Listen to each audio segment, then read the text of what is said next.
السلام علیکم ناظرین، آپ دیکھ رہے ہیں فیصل وائس یوٹیوب چینل۔ ناظرین، مکہ معظمہ کے تقریباً سارے مشرکین ہی آقا رحمت صلی اللہ علیہ وآلہ وسلم کو ایذا پہنچانے میں شب و روز مصروف رہتے تھے، لیکن مشرکین مکہ کے چند افراد حضور صلی اللہ علیہ وآلہ وسلم سے دشمنی و عداوت میں پیش تھے۔ ناظرین، حضور صلی اللہ علیہ وآلہ وسلم کفار مکہ کی اذیت رسانیوں کا نہایت صبر اور حوصلہ سے برداشت کرتے تھے۔ مشرکین آپ کے ساتھ تمسخر اور استہزاء کیا کرتے تھے۔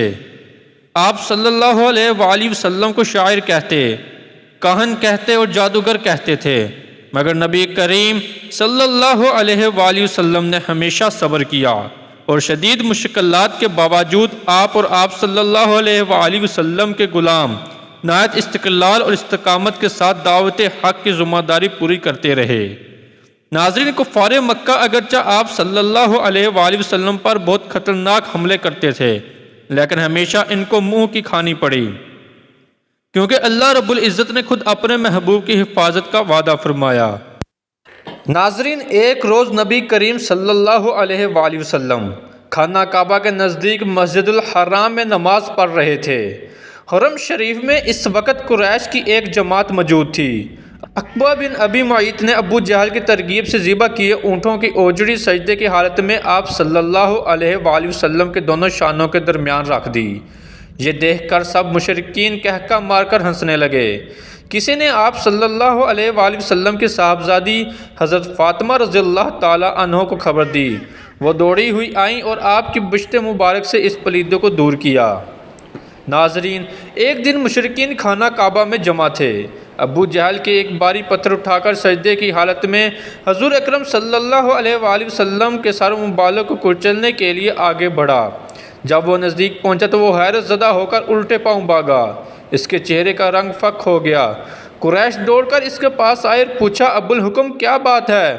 ابو جہل بولا، جب میں حضور اکرم صلی اللہ علیہ وآلہ وسلم کے نزدیک کیا اور ارادہ کیا کہ پتھر آپ کے سر مبارک پر دے ماروں تو ایک اونٹ منہ کھولے ہوئے مجھے کھانے کے لیے میری طرف لپکا۔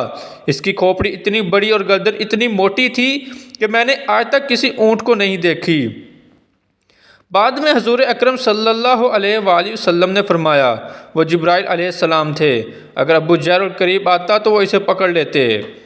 ناظرین، ایک دن مشرکین خانہ کعبہ کے سائے میں بیٹھے ہوئے تھے اور رسول اکرم صلی اللہ علیہ وآلہ وسلم حرم شریف میں نماز پڑھ رہے تھے۔ عقبہ بن ابی معیط آیا۔ اس نے آپ صلی اللہ علیہ وآلہ وسلم کی گردن پر چادر لپیٹ دی، پھر اس کو بل دیتے ہوئے بہت زور سے آپ کا گلا مبارک گھونٹنے لگا۔ حضرت ابو بکر صدیق رضی اللہ عنہ دوڑے ہوئے آئے اور عقبہ کو کندھے سے پکڑا اور اس سے زور سے دھکا دیا اور وہ دور جا کر گرا، اور ساتھ ہی یہ فرمایا کہ کیا تم ایک شخص کو محض اس لیے قتل کر رہے ہو کہ وہ کہتا ہے کہ میرا پروردگار اللہ ہے؟ ناظرین، نبی کریم صلی اللہ علیہ وآلہ وسلم کے بڑے صاحبزادے حضرت قاسم رضی اللہ عنہ کا انتقال کے بعد جب آپ کے دوسرے صاحبزادے حضرت عبداللہ رضی اللہ تعالیٰ عنہ کا انتقال ہوا تو ابو لہب خوشی خوشی دوڑتا ہوا قریش کے سرداروں کے پاس گیا اور کہنے لگا، لو آج رات محمد صلی اللہ علیہ وآلہ وسلم ابتر ہو گئے ہیں، یعنی ان کی جڑ کٹ گئی ہے۔ اس پر اللہ تعالیٰ نے سورۃ الکوثر نازل فرمائی اور اللہ تعالیٰ نے ارشاد فرمایا، اے نبی تمہارا دشمن ہی ابتر جڑ کٹا ہوگا۔ ناظرین، ابو لہب لوگوں سے کہتا کہ محمد صلی اللہ علیہ وآلہ وسلم ہم سے موت کے بعد کی زندگی میں ایسی چیزوں کا وعدہ کرتے ہیں جو ناممکن ہے۔